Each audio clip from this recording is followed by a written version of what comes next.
Well, we know that anything we post on social media can follow us forever, but it is a particular minefield for teachers. Educators warn teachers to just assume that their comments and their photographs will be seen by their students and by the parents of those students, even if they have on their privacy settings.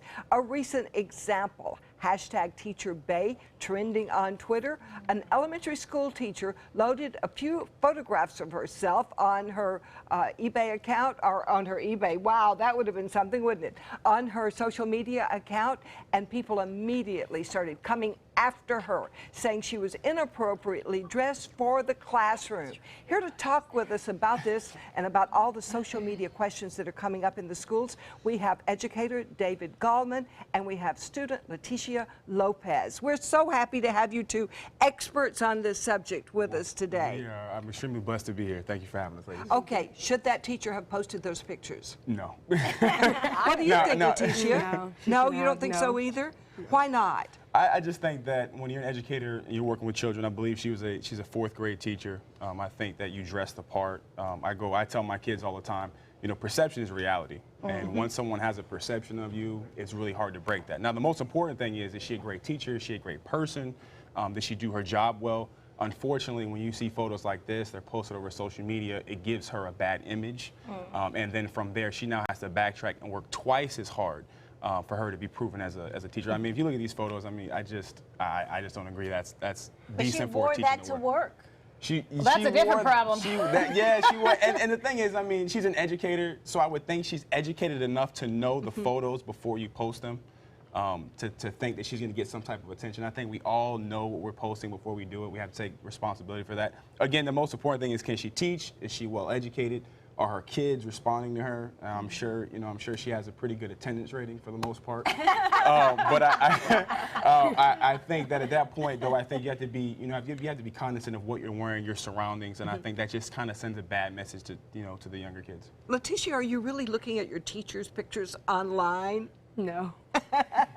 You've never gone, I have teenagers, so you don't go looking for things or see if they happen to be on Instagram? I mean, done it a couple times to my history teacher. And you just outed yourself.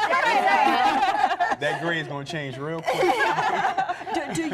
Do you actually think about what you post online before you post it, or are you just putting fun things up there? I think about it sometimes. 'Cause it depends. It depends what I want to post, because sometimes I might not like it, but then a lot of people might like it, so I'll just post it for them. But if I like it and other people don't like it, I don't care. I'll post it for me. Well, but you wouldn't post certain dresses, certain outfits. For instance, a teacher friend of mine got in trouble. She was at a restaurant, a whole bunch of people was at a restaurant. She had a glass of wine like this. She got in big trouble. Her principal called her in the next day. Yeah, I think that, I mean, I just turned 30, so I'm not that old. But, when you think about when you were... I could be your grandmother. When you think about when I was in middle school and when I was in high school, social media was relatively new. I mean, we were kind of new to it. There was a lot of things that we were trying to adapt to it. And teachers nowadays are more in their early 20s and middle 20s as opposed to when I was in school, more 50s and 60s and 70s. So I think the adjustment that teachers have to make, I think there needs to be more education for the teachers on what to post, when not to post, how to post it.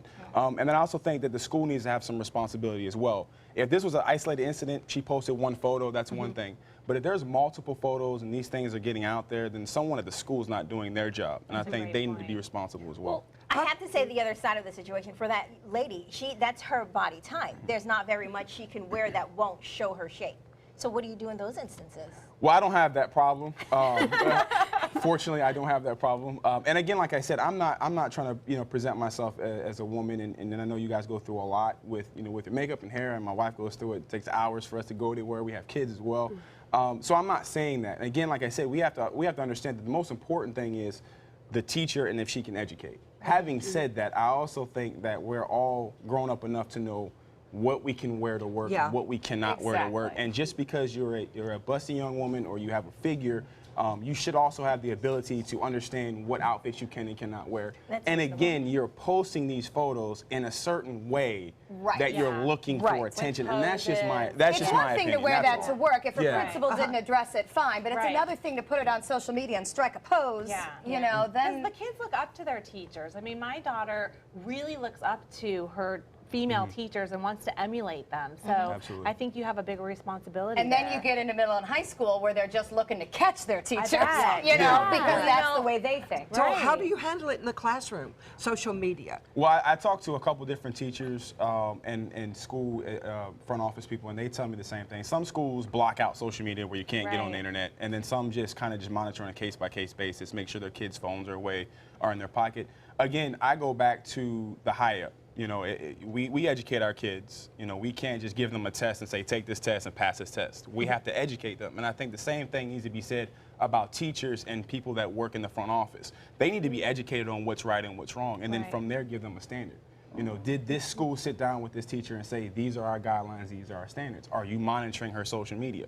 You know, because when I made the adjustment, Mr. Evans, our director, great man, brought me in to help out with the school. He had to sit me down as a 30-year-old, and I had to understand there were certain ways I needed to conduct myself on campus with the students, in social media, in my private life. Because again, the worst thing is perception is reality. If someone sees me on the internet and I'm drinking a beer or smoking a cigar, that sends the wrong message. So I think we need to. So when you take the job, you take the You responsibility. have to. But Because again, she's watching. she's everything. Clearly, she's watching a history teacher. So make sure you put that on private. We'll be finding out who that is. Thank you guys so much. You were great.